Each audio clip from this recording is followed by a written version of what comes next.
Wife is out getting laid right now. Never thought I'd be here, but yet here I am. This weekend my wife 38F and our daughter 13F went to visit her mom. I couldn't go because I couldn't get the time off work, and we decided it would just be a girls' weekend for them. I'm a firefighter in a large southern city, and I'm on a call and gearing up when our dispatcher calls in to tell me that there is some emergency. I'm not really needed on the work call, so I get my cell phone and find a bunch of texts from my kid and a couple from a number I don't have in my phone. In the course of about 11 text messages, I learn that my daughter has gone ice skating and fallen and broken her wrist.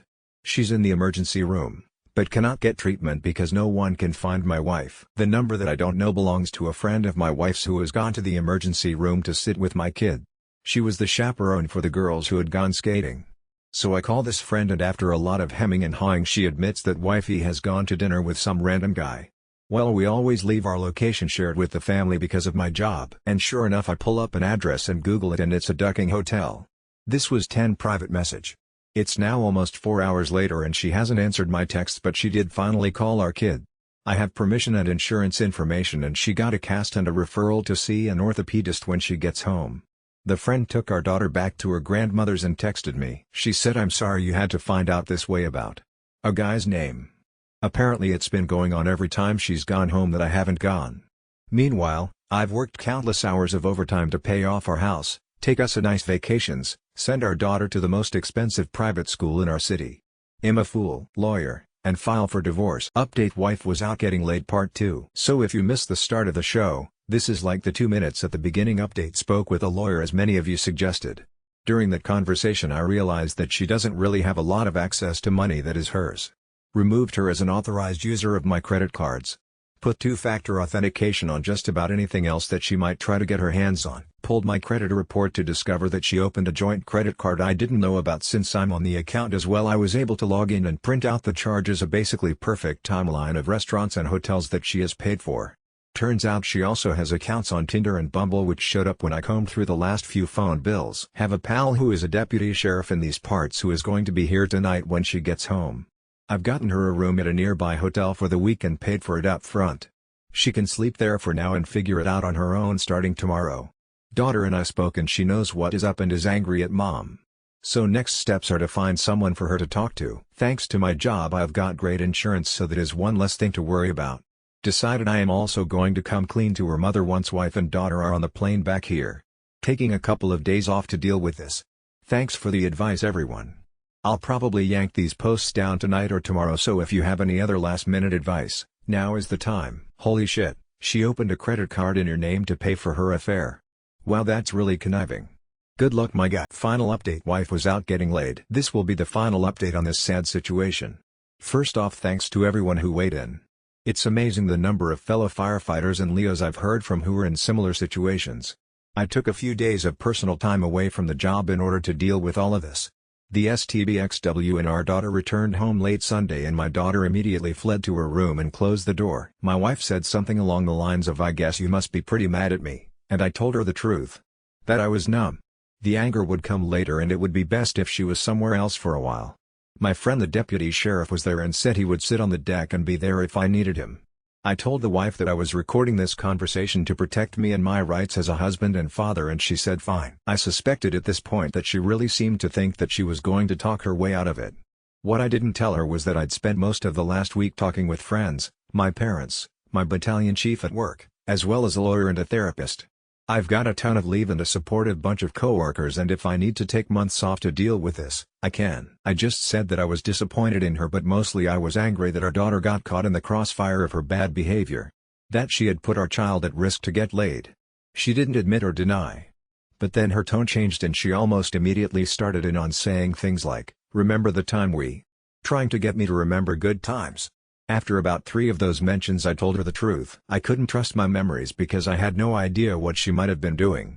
When that didn't work, she went into the whole "I was lonely because you were working so much" crap. I reminded her that we made a deal about how to pursue a future where we could retire early. I got so mad at this point that I pointed out to her that if she had behaved we could have retired when she was 48 or so, but that I wanted her to remember that promise because now she is going to have to work for herself. I'm not usually a vindictive person, but I like the idea of her having to work until she's 70 years old and being angry every time she gets dressed to go to a job that she hates. Side note, one of my work buddies who is also married, he and his family have vacationed with us a couple of times too, made this observation. Every time we've gone somewhere there has been a day or two where the wife has contrived an excuse to be apart from the family. So I played a hunch and said something like, "This wasn't the first time. This was just the first time you got caught." And she just hung her head and very quietly said yes. So I have that admission on tape. She went to the hotel without objection. She wrote me long emails saying things like, "I'm sorry and I am not sure why I did what I did." I did not reply. Before she even got home, I'd spoken with her mother and told her about the fact that she was at a hotel with another man while her daughter was in the emergency room, and also about the credit card that she opened. Her mother did not say much, but I told her that if I had any inkling that she was aiding and abetting the wife's bad behavior, that I would severely limit her access to her granddaughter. That was probably a mistake on my part, but I was just so ducking angry. The mother-in-law swears that she knew nothing and that she was worried sick that something that happened to my wife when no one could reach her. I also told the mother-in-law that I was not going to allow the wife back into the house if I could do so, and that I expected her to understand that I've never yelled or hit or cheated or done anything else other than the things I promised to do when we got engaged. That seemed to resonate with her. My wife's parents split up when she was in high school because her dad was a serial cheater. So maybe that registered with her mom. I sent a text to the friend who took my daughter to the emergency room. I told her I didn't particularly care if she replied.